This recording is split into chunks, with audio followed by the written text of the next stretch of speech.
Hello, welcome everybody. My name is Dr. Jake Organ, and I want to introduce you to this course on intermediate microeconomics. Now, I'm assuming that you either have taken or are taking principles or introduction to microeconomics, and probably in your mind, you're thinking, I've done all that. Now we're going to be looking at some new subjects. Now, in one sense, you'd be correct because there are some things that you haven't looked at in principles of microeconomics.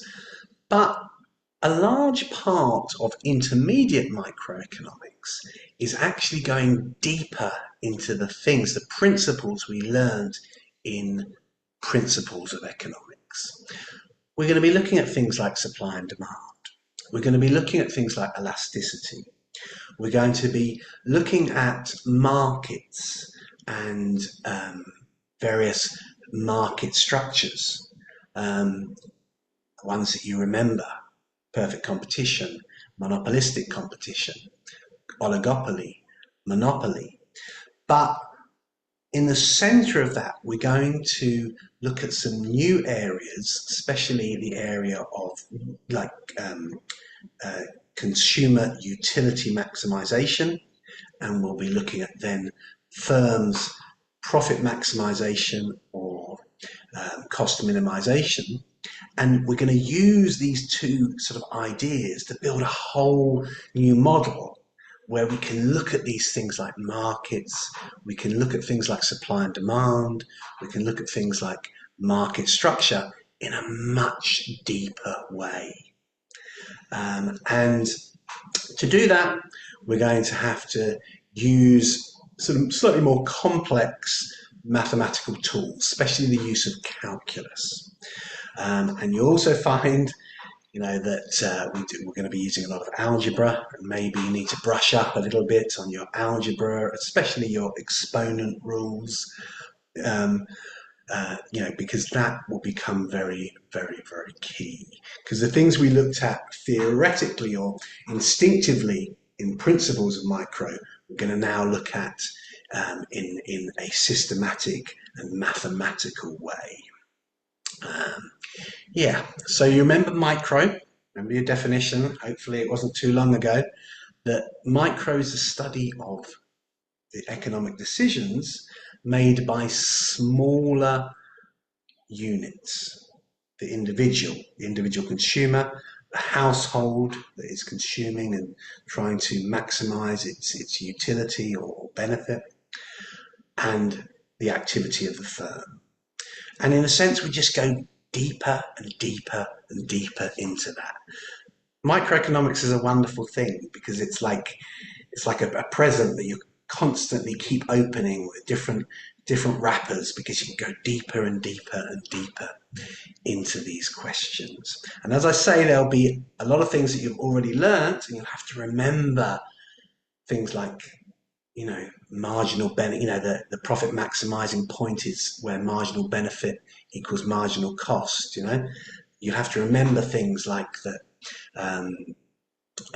The equilibrium price and quantity is where supply equals demand. These are things you learned in principles, but you're going to understand the deeper implications of them in this course. Okay, I just wanted to, this is a very quick introduction, but I wanted to just go through one thing that you haven't seen before. And this is something that's very key that you'll look at in intermediate micro, and you'll look at a variation of it if you went into intermediate macro. This is intermediate micro. This is obviously me, Dr. Jake Organ. And we're going to look at what's called the Cobb-Douglas function. Now, here I'm going to get a little bit philosophical. You're looking at this sort of mathematical equation and you're saying why. You might remember that is production. That can be a production on the level of an individual firm.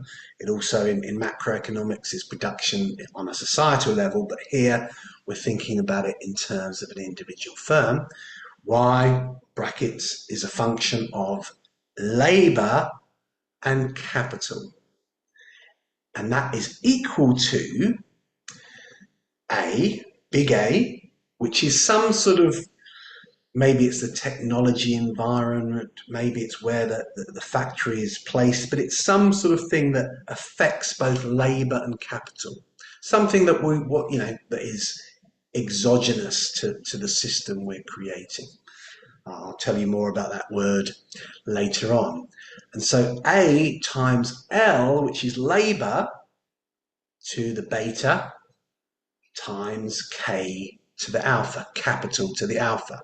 So what that is really saying is that the production of a firm ultimately is defined by some sort of outward thing A that affects both labour and capital, which could be the technology environment, there could be all sorts of things embedded in that A times some function, some interaction between the labour involved in the process and the capital involved in the process. And we can we can constrain that labour and capital through these exponents beta and alpha, and that we could call that the sort of elasticity, the effect by which labour is affecting the production function. Now, you're probably thinking, oh, this is very different from principles. Very, very different from principles. And yeah, it is. But it allows us to predict the activities of firms in a much more systematic and mathematical way. And so that's things like that is what we're going to be studying. Now, we're going to use a lot of calculus on this equation. And if you know about your exponents and your basic calculus, you'll know that will get quite complex quite quickly. And then you'll have to use lots of algebra to find a particular to find some particular optimized function of L or an optimized function of K, and it will get quite complicated. But let's just take a step back and think, well, what are we doing? This is called the Cobb-Douglas function. Cobb was a famous economist and mathematician. Douglas was actually a politician. So it's quite an interesting group of people that created this function. And this was probably in the 1940s. This really became very popular, even in the 30s. And so if you think about it, for 90 years, this equation has been used to model production within a factory or a firm. So if you think about it, you're from, mainly maybe from Guangzhou, which is like the center of the sort of world production in so many ways. And you think about all that goes into those factories, all the people, all the machines, all the technology, all these incredible things that make up, the production within a factory. But for 90 years, it's been effectively modeled by this equation, this very elegant and wonderful equation. And so always remember, and I'll keep coming back to this, we're going to get very deep into the equations. We're going to get very deep into the mathematics. We're going to get very deep into the calculus and the algebra. But never forget that what we're really trying to do at root is model real world realities.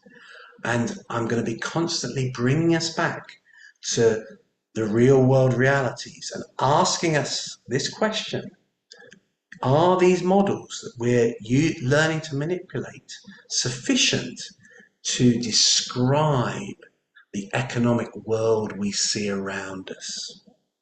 And, all depends on the answer to every economics question is it depends. Obviously, it depends on the model. Some are very effective and some maybe not so effective. And that's why we have to look at behavioral economics and game theory later on. But I believe, for me, this was a fascinating journey when I first started doing more advanced microeconomics. Not because the maths is fun, not which the maths can be fun, not because the ideas are fun, but because this can model the reality of the economic world around us. And hopefully you can see that I'm very passionate about this stuff. I think it's, economics is not a perfect discipline, but it's a very powerful discipline that can help us understand the world around us. And so I hope you're looking forward to this course and ready to go on a journey of understanding microeconomics, but through that, understanding a lot of the processes at work in the economy around us. Thank you.